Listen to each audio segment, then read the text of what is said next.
बैठा करता था, आज हिमाचल प्रदेश के मुख्यमंत्री की कुर्सी पर पहुंचा हुआ। आप जैसे आम परिवार से निकलकर घर में कोई राजनीति नहीं करता था। मेरी दोस्त बहनें इसी स्कूल में पोर्टमोर से उन्होंने 10वीं पास किया।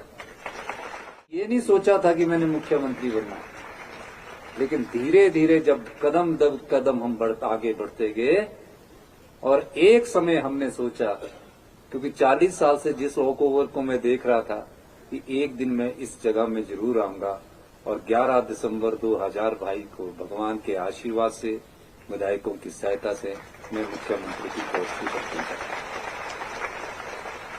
तो एक आम परिवार का, एक कर्मचारी का बेटा साधारण से परिवार से निकलकर, गवर्नमेंट स्कूल से निकलकर आज मुख्यमंत्री की कुर्सी पर पहुंचा है।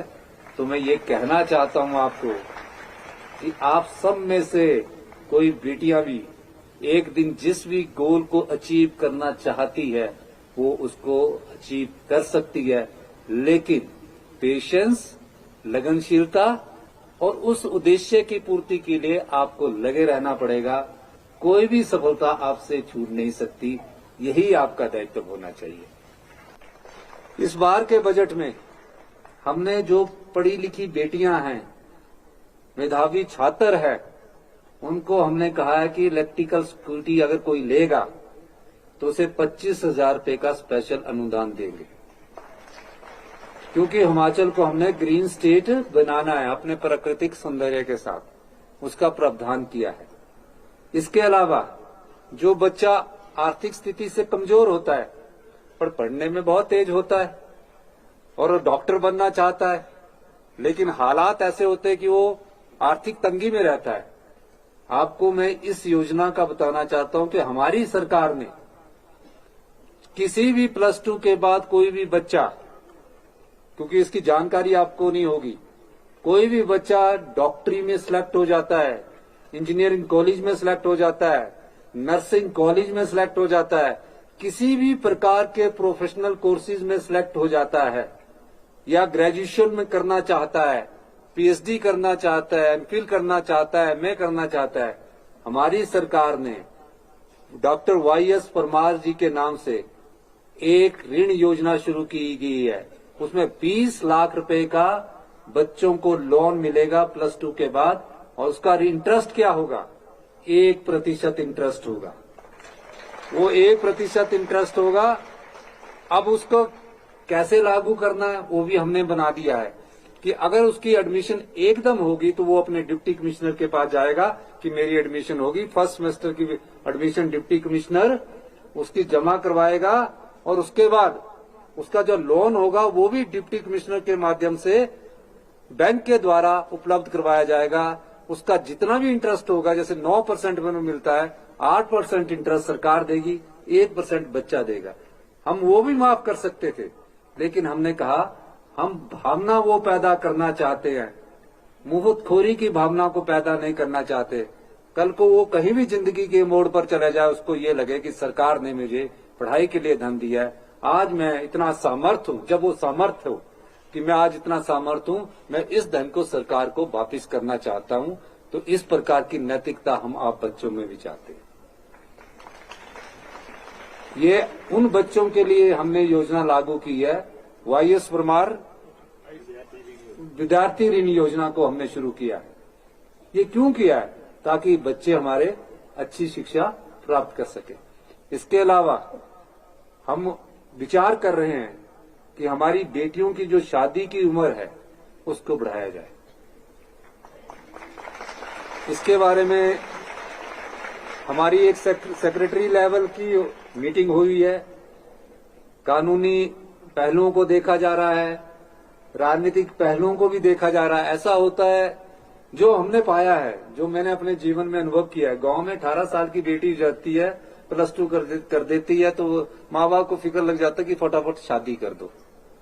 हमने कहा कि आज बेटियां आगे बढ़ रही है, उनको बढ़ने का मौका मिलना चाहिए, और हम 18 से 21 साल करने में एक सेक्रेटरी लेवल्स का हम ग्रुप बना रहे हैं ताकि बेटियों की जो उम्र है वो शादी की 21 साल की जाए ताकि वो आगे बढ़ सके। इस बारे में ये मैंने पहली बार आपके सामने इसलिए घोषणा की है कि इस बारे में हमारे को राजनीतिक नुकसान भी देखना पड़ता है। जो चुनकर आती है ना, तो कई लोग बोलेंगे, तो उस सब चीजों को अनुभव करने के बाद हम इसको लागू करेंगे।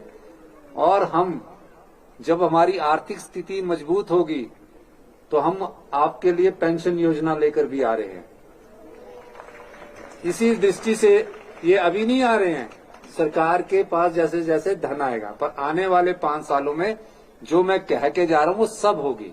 और आने वाले 5 सालों में हिमाचल प्रदेश की अर्थव्यवस्था पटड़ी पर होगी। जब अर्थव्यवस्था पटड़ी पर होती है तो इसका मतलब हमारे पास, राज्य के पास राजस्व बढ़ने लग पड़ा है। और 10 साल में हिमाचल प्रदेश हिंदुस्तान का, जब भी आप हिंदुस्तान के किसी कोने पर जाएंगे, कहीं भी जाएंगे, बड़े गौरव से कहेंगे, बड़े गर्व से कहेंगे कि हिंदुस्तान हिमाचल प्रदेश का सबसे समृद्धशाली और अमीर राज्य है। इस प्रकार की नीतियां हमारी सरकार बना रही है। अभी हमने आपको लैंड होल्डिंग एक्ट में बेटियों को हमने अधिकार दिया है। अभी हमने आपको अधिकार दिया। पहले लैंड होल्डिंग एक्ट में बेटियों का अधिकार नहीं होता था। 1971 के एक्ट को हमने अमेंड किया और अधिकार दिया। इसके अलावा हम 30% का आरक्षण अभी पुलिस में भर्ती हो रही है, महिलाओं के लिए सीट रिजर्व करने जा रहे हैं। कल भी मैंने वहां कहा था। और जब महिलाएं डिसीजन मेकिंग में होगी, यानी फैसला लेने की स्थिति में होगी, तभी महिलाएं पुरुष प्रधान समाज के मुकाबले में बराबर खड़ा हो सकती है। तो ये अधिकार आपको शिक्षा भी देती है, ये आत्मविश्वास आपको शिक्षा भी देती है और कानून भी देता है।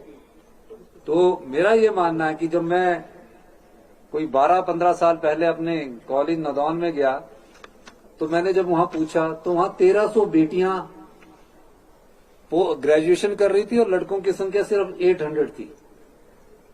और अभी मुझे डायरेक्टर साहब ने बताया कि जो टैबलेट लेने वाली हमारी बेटियां हैं पूरे हिमाचल प्रदेश में 7,593 है, 7,593 है, यानी कि 11,000 में 75% लड़कियां ही हैं।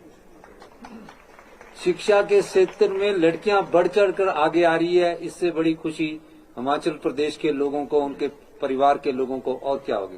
पर थोड़े से कहीं लड़के भी कमजोर रह रहे हैं। सर, जितने भी फैसले इस देश में हुए और राजनीतिक लोगों के द्वारा हुए, जितने भी सुधार हुए और राजनीतिक लोगों के द्वारा हुए, कुछ गलतियां होती है, उसके कारण पूरी राजनीति गंदी नहीं होती। बेटियां अगर राजनीति में पढ़ी लिखी बेटियां आएगी तो सुधार होगा। इसी दृष्टिकोण से पंचायती राज संस्थाओं में जब राजीव गांधी जी ने 83 और 84 संविधान संशोधन किया था, कॉन्स्टिट्यूशनल अमेंडमेंट की थी कि महिलाओं को 33% का आरक्षण नगर निगम, नगर इकाइयों, यूएलवीज और पंचायती राज संस्थाओं में मिले। इस दृष्टि से ये अमेंडमेंट हुई थी। और जब पहला चुनाव हिमाचल प्रदेश में हुआ था तो महिलाएं चुनाव ही नहीं लड़ने आई। उनके पति ने चुनाव लड़ा और बोला पत्नी प्रधान है जी। फिर जब दूसरा चुनाव हुआ और अब जब पंचायत और जिला परिषद के चुनाव हुए, 57% महिलाएं हिमाचल प्रदेश में चुनकर आई, यानी कि 50% से भी ज्यादा। लेकिन कानून बनाने वाली संस्थाओं में आपका आना जरूरी है, जैसे विधानसभा होगी और पार्लियामेंट होगी। उस दृष्टि से अमेंडमेंट हो चुका है। और अमेंडमेंट जब कानून पास हो चुका है तो आने वाले समय 10 सालों में आप थोड़ा संकोच करेंगे, लेकिन एक समय में आपकी संख्या अधिक होगी। और पढ़ी लिखी बेटियां जब हमारे राजनीति के विधानसभा में आकर किसी मुद्दे पर बहस करेगी तो उससे ज्यादा खुशी हिमाचल के लोगों को और हिमाचल के समाज को क्या होगी। इन्हीं शब्दों के साथ एक बार फिर से मैं प्यारी बेटियों को बहुत बहुत शुभकामनाएं देता हूं। और जिन कलाकारों ने इसमें भाग लिया और उनके जो कल्चर ट्रूप्स है, उनको मैं सबको, जो भी बच्चियां हैं, उनको 1 लाख रुपया देने की अपनी तरफ से घोषणा करता हूं।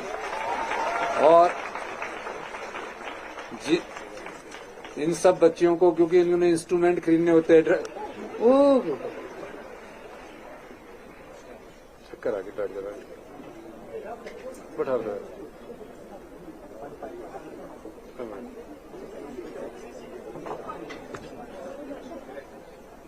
इन्हीं शब्दों के साथ आपका बहुत बहुत धन्यवाद।